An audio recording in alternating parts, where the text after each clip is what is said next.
有一個觀眾佢 inbox 我嘅 fan page 不是港女，佢想我拍片同大家分析下逃犯法例生效嘅話，對於香港嘅樓市有啲咩嘅影響呢？而喺坊間，我亦都見有比較少嘅 media 去分析逃犯法例生效對於樓市會有啲咩嘅影響喎。咁於是呢，咁我亦都想拍條片同大家分享下我嘅睇法啦。咁同埋呢，除咗對於樓市有啲咩嘅影響之外呢，咁呢個逃犯法例生效對於經濟又有啲咩嘅衝擊呢？咁我今日呢都會喺呢條 video 度一一咧去同大家分析嘅。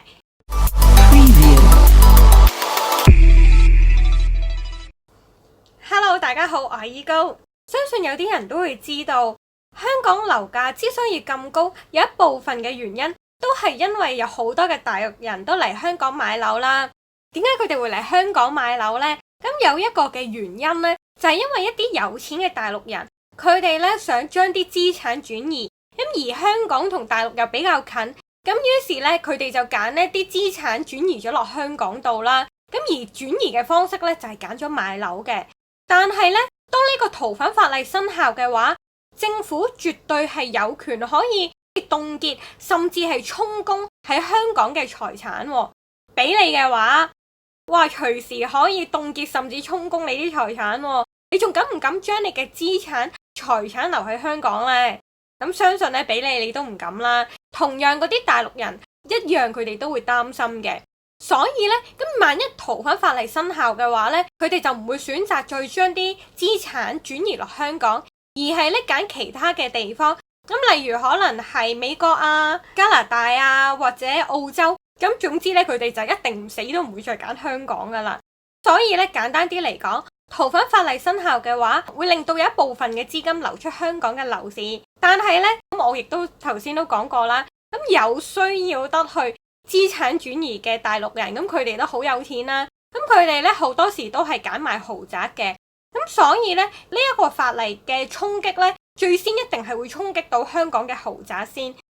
但係對於細價樓嘅市場又未必會有太大嘅影響。相信有一啲嘅觀眾可能都會好開心啦，咁因為香港嘅樓價真係太貴啦。咁如果可以跌啲嘅，咁哇，甚至跌好多嘅就會好開心啦，係咪先？咁但係呢，又冇開心得咁早住喎，因為呢，佢除咗影響到香港嘅樓價之外呢，隨時係會衝擊到香港嘅經濟嘅。點解呢？要講下中國先啦，因為中國嘅司法制度係非常之唔透明嘅，咁同埋咧，咁佢哋嘅貪污嘅情況都比較嚴重啦。咁外國嘅公司咧會好想投資落大陸度啦，但係又好擔心咧大陸嘅司法制度啦。咁佢哋咧就會揀投資落香港度啦，因為咧香港係雖然係中國嘅一部分，但係咧有一國兩制喎，司法制度透明，而且香港嘅聲譽喺國際上都有一定嘅保證。咁所以咧，嗰啲外國嘅公司咧都會揀投資落香港度啦。所以咧，香港其實係中國嘅一個窗口嚟嘅，又或者可以話香港算係中國嘅一個中間人啦。咁但係咧，當呢個逃犯法例生效之後，就好似我頭先所講，大陸人嘅疑慮一樣，嗰啲嘅外國公司亦都會咁諗嘅。逃犯法例生效，咁隨時係可以凍結，甚至係沒收我喺香港嘅資產喎。咁俾佢哋嘅話，佢哋就可能唔敢再嚟香港嚟投資啦。外國嘅資金會撤離，所以逃犯法例生效絕對係會對香港嘅經濟造成衝擊嘅。然後呢啲都唔係最慘，最慘嘅係美國好大機會會因為逃犯法例嘅生效而再一次提出要取消香港獨立關稅。大家都知啦，美國都唔係第一次講噶啦，佢之前已經講過香港已經唔再係一國兩制，所以想取消香港嘅獨立關稅。如果逃犯法例生效嘅話，美國有更加大條斯理，更加有理由話要取消香港嘅獨立關稅啦。咁如果咧香港被取消獨立關稅嘅話咧，呢個絕對係一個惡性循環。香港被取消咗獨立關稅嘅話呢，咁外國公司撤走資金嘅速度呢就會更加快啦。咁因為呢，好多嘅外國公司亦都係貪圖香港有獨立關稅啦。咁如果香港冇咗呢個優勢嘅，咁佢哋自然就會走。咁然後呢，咁樣又對香港嘅經濟呢再嚟多一次嘅衝擊嘅。除此以外，香港逃犯法例生效，然後又被取消咗獨立關稅，呢個時候香港就唔會再係特別行政區，佢只會變成大陸一個普通嘅城市。我身邊嘅好多人其實都唔係好關心時事，唔係好關心政治，佢哋覺得呢啲嘢同自己冇關係啦。但係事實上，其實呢啲嘢係同我哋每一個人都係有切身相關嘅關係嘅。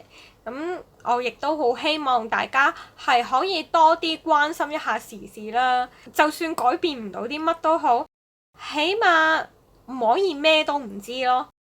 咁我今日嘅分享呢，就去到呢一度，希望你訂閱我 channel， 中意我呢條片呢，俾個 like 俾我。我喺 info box 有一條 PayPal 嘅 link， 咁做一條 video 係非常之唔容易嘅。咁如果咧你可以贊助我嘅話，我就會更加有動力去製作 video， 而且都會好感激你。我逢禮拜2、4出片，我哋下次再見，拜拜。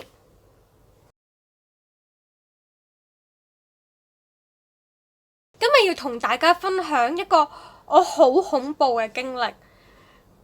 我係唔知自己係撞鬼定係乜嘢啦，總之係好恐怖啊！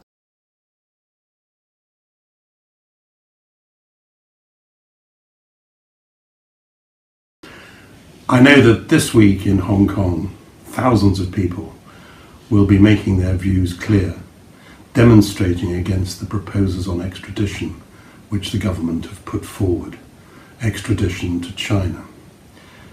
It's a proposal, or a set of proposals, which strike a terrible blow, I think, and so do I think to most people in Hong Kong, and so does the international community, against the rule of law, against Hong Kong's stability and security, against Hong Kong's position as a great international trading hub.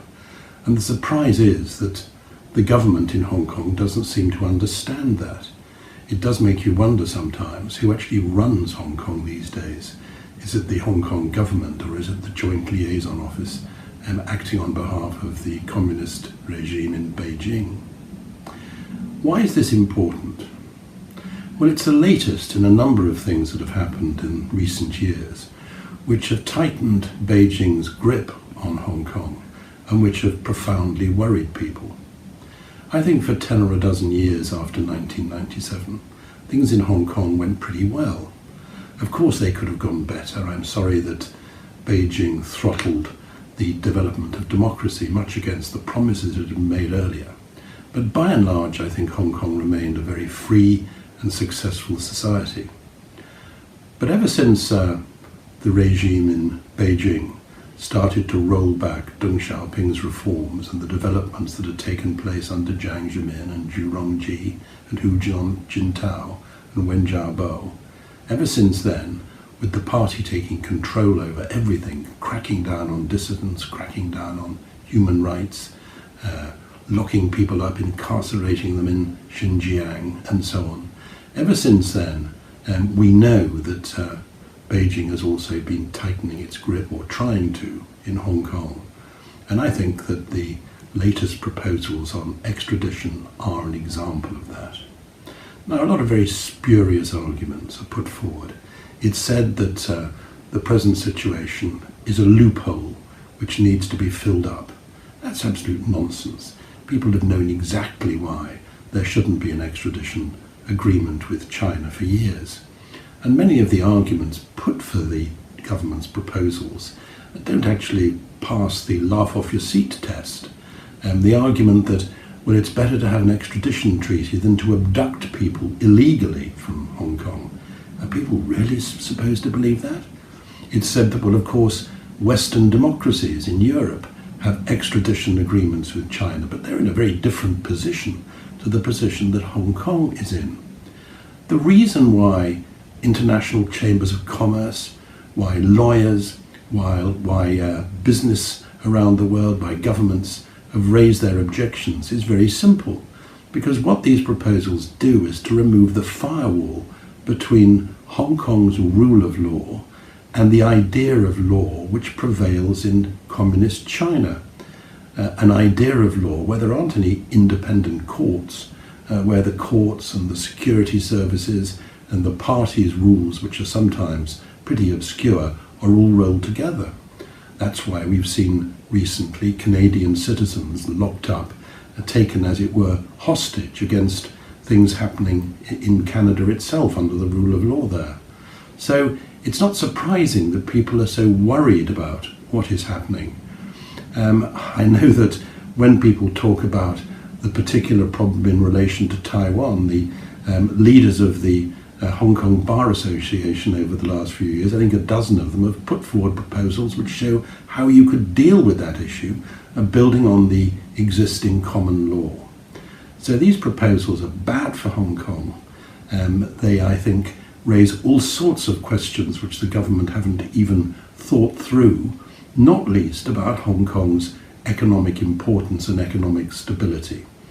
We know very well that Hong Kong needs to be treated separately in economic and commercial matters from the rest of China. When I was governor a long time ago, I used to travel to Washington fairly regularly to argue the case for treating Hong Kong differently from, say, Shenzhen and Shanghai.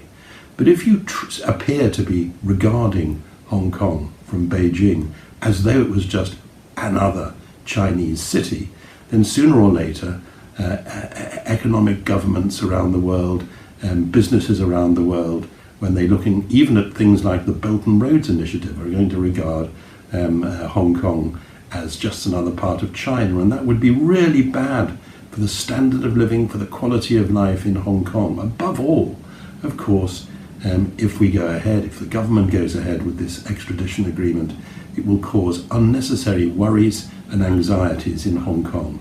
That's a really bad thing. I hope that even at this late stage the government will back off and leave well alone. It doesn't have to happen, it shouldn't happen, and Hong Kong should carry on as a free society under the rule of law without having to worry about this extradition.